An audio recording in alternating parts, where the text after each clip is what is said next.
Just through 2 weeks, how excited are you about the way your group is playing? Yeah, very excited. The guys are, preparing really well, trusting each other, playing team defense, and at the same time, like gaining confidence. I think when you have success, you gain confidence. And so, but this is a week-to-week league, and told them, there's greater challenges ahead, starting with this game. And so it's a challenge we look forward to, but certainly, happy and pleased with where we're at through 2 games. What was Mike talked this week, Tomlin talked this week about spending time with you, and your dad was at Cincinnati. What was your relationship like? Yeah, Mike Tomlin, man, there's not a guy that I probably have more respect and love for.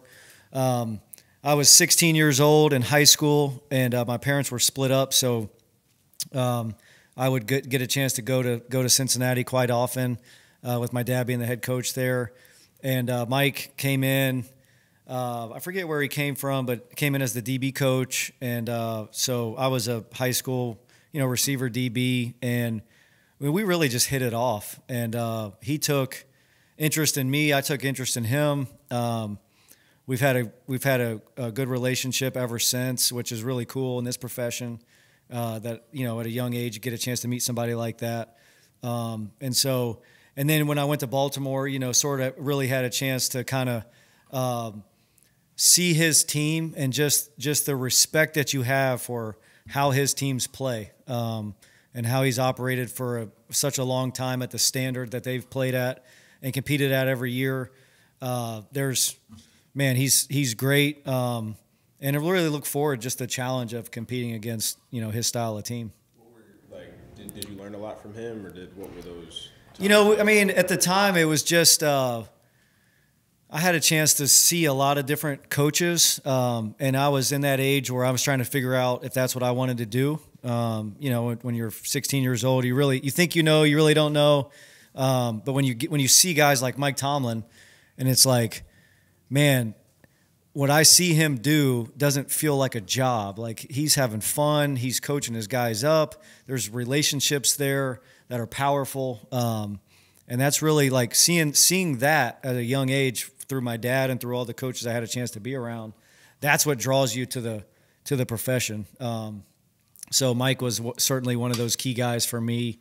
And like I said, just appreciate our relationship. He's reached out to me in tough times for myself, which always means so much, stuff that people don't know about, or going through, hey, coaching staff getting let go at a certain places, stuff like that. So he's always just been that guy that when you least expect it, he calls or reaches out. So such a high respect level and care. And like I said, just look forward, man. It's like rivalries and games in this league are built on respect, in my opinion. And so there's nobody I respect more. There's obviously a couple teams in the AFC North, but Mike's way up there for me.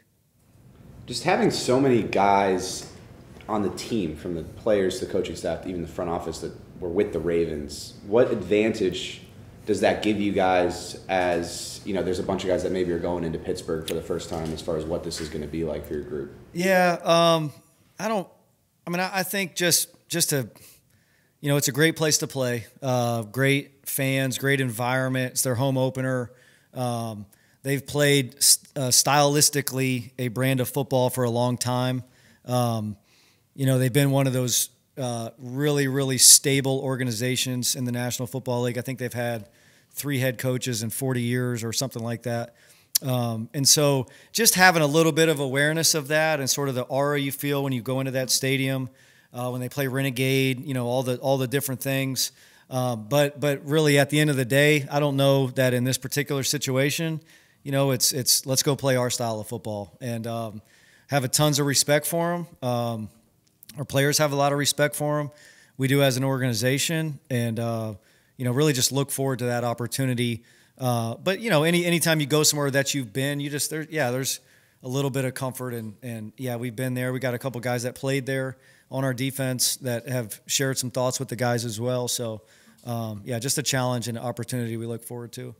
How would you characterize Dayon's second start? Coach talked about that jump from week 1 to week 2 with the double-digit tackles, almost had the pick, and maybe the growth from that first game to his second one. Yeah, he's just continuing every week to chase details and chase really good play through his preparation. I think Navarro, my dad, Mike Heastan, those guys with our linebackers have done a tremendous job with him, and so He's really athletic. I've talked about this before. His skill set just translates to this era of football in the National Football League. And he's playing with confidence. He's communicating really well. He's been in and out of the green dot at times, done a great job with that. And just look forward to continue to see him get a little bit better every game, get a little bit better every day.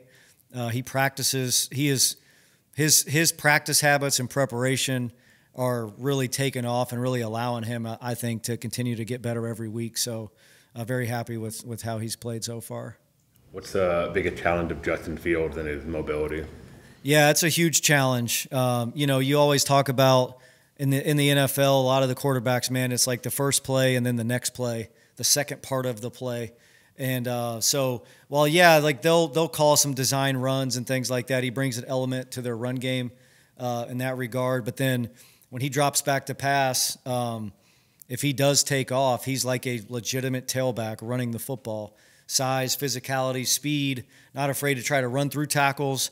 And so, really, really talented player. There's a reason he was picked where he was and has had the success that he's had. He's won, in his last 6 or 7 starts. He's got a great winning percentage. He's playing winning football for them.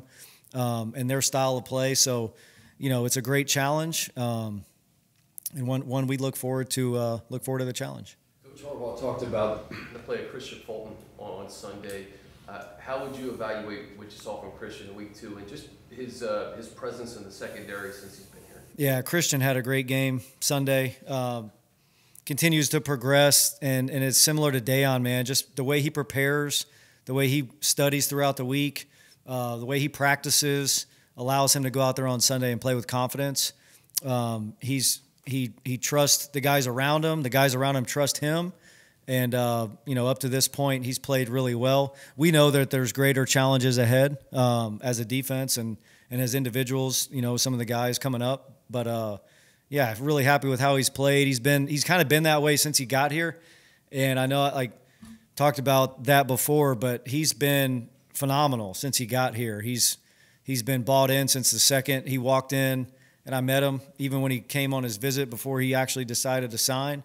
We kind of hit it off right then, and just really happy for him, really proud of him, but also continuing to chase little things that I think can still try to help take his game to another level. With Elijah, it's one thing to come in as quickly as he did and fill a rotational role, but to come in, 2-3 weeks after you guys traded for him to not only start but play the most snaps of anybody on defense. What does that say about him and what he's been able to do here? Just great football player, instinctual, great mind, really smart, tough, committed to his craft, so works really hard.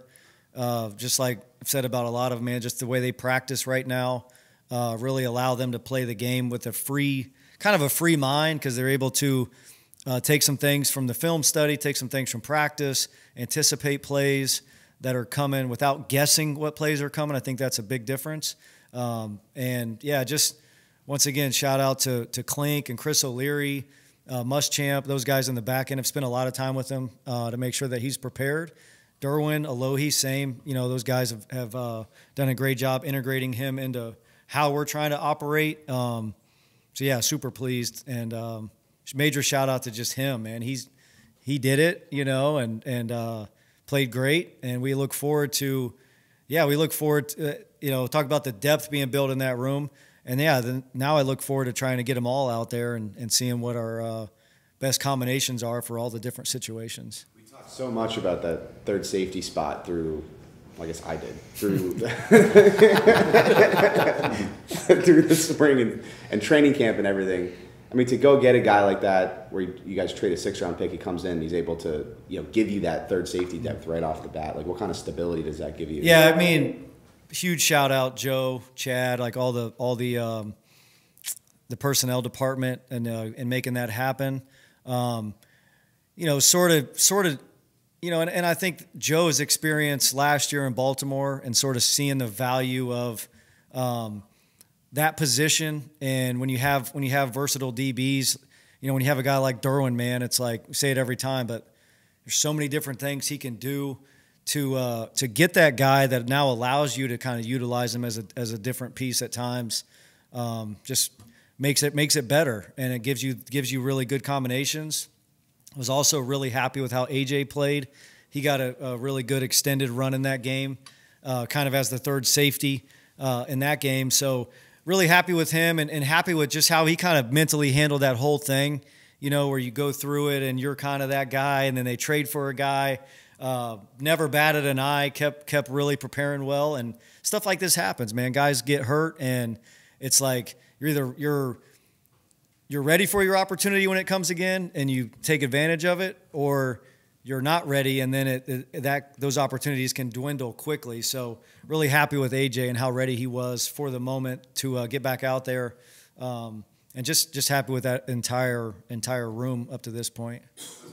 Follow up about AJ, just the versatility that he showed in that game, because he played dime, safety, and then also you got him in nickel there at the end. Just what was encouraging about him getting him limited snaps and being able to play effectively through different positions? Just all that. I mean, it's sort of talked about this maybe way back, but it's how we try to train the guys in the secondary. You get a limited number of people dressing on game day, and I feel like, once again, you have to have guys ready to fill different roles.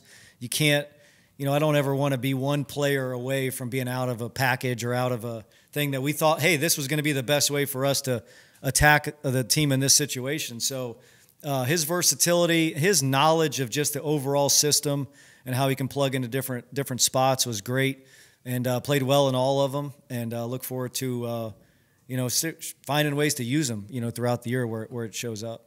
2 games with Derwin now, what have you is there something new you learned about what he brings to a defense that you didn't really appreciate or know watching from afar? He is maybe the most, I mean, one of the top leaders of consistent mindset, consistent energy, consistent approach that I've been around, that makes everybody around him better, makes everybody around him practice harder, because he holds people to the standards that we want to operate at. I think his value is through the roof, and our defense and our team, you know, as a leader. And so, yeah, just continuing to see that every day, and his consistency. There's always like plays that, you know, he gets really, he wants to be perfect. He wants to make every play, but he's also learned, like, hey man, like, this is a team defense, and plays will come your way when you're just patient and you do what you need to do. So, really, really fired up about how he's played and how he's operated throughout the week. And like I said, he's our leader in that regard, and has done a phenomenal job. Was there a moment since you came here that you realized, like, ooh, Derwin's leadership is higher than I even realized? You know, when I first met him, I mean, he walks in, and this is before we started the off-season program and stuff, and you know, he sits right, like, pulls up a chair, like, I mean, right next to you, and all right, start telling me about the defense. Wants to know, like, the entire defense in one meeting. So that was kind of fun. But then, like, you're like, okay, so he's excited. He's ready to, you know, he's hungry to maybe try something different, try something new. But then just like, is he like that all the time? Yeah, he is like that all the time. And that to me is the most, when people are consistent, really any which way they're consistent, but you kind of know what they're going to give you every day, you appreciate that as a coach. And not the up and down, well, he's going to be this way today or that way tomorrow. He is the same every day. He chases being an excellent player. He chases being a great leader.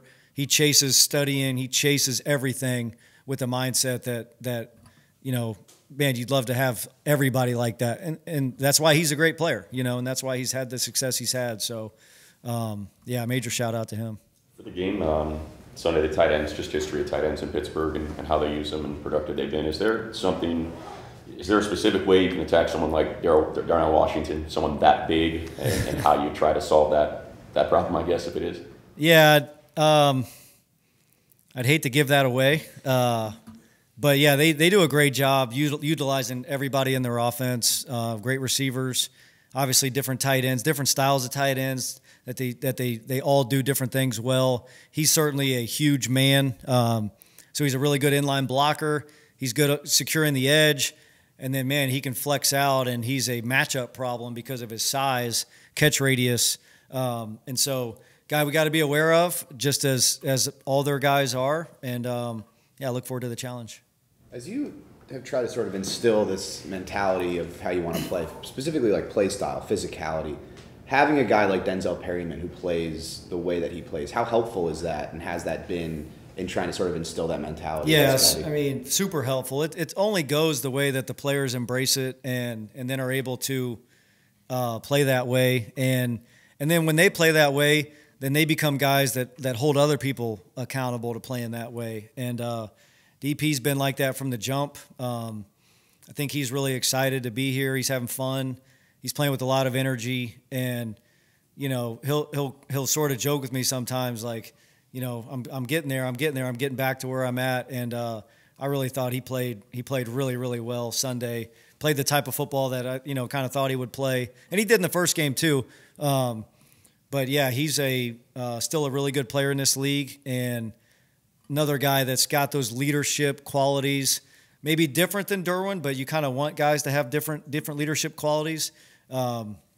But yeah, he brings that mentality every single day, which definitely translates to the rest of the guys. Sorry, on Denzel. There was a play, I think it was on your sideline, where he hit someone, and we felt it on the opposite side of the field in the booth. It was a thump.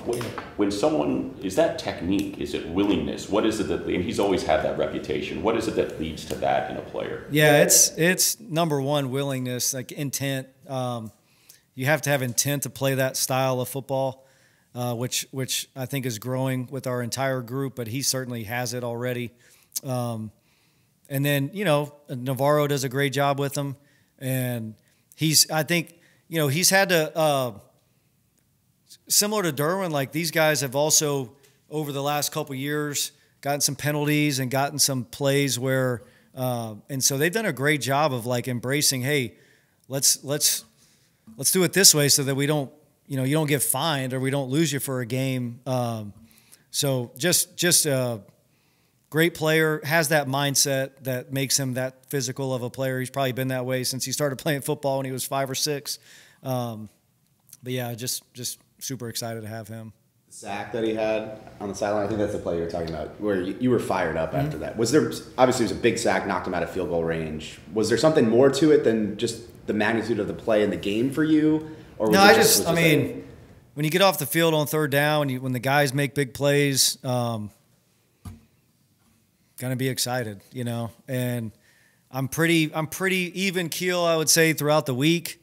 Try not to get too high, too low, but game day is a different animal, and I think like the players can feed off of that sometimes, and doesn't mean you're always gonna be a raving maniac, but when big plays happen, it's you just want to be excited for them and be happy for them, all the work they put in. So I think that's what that was. Raving maniac.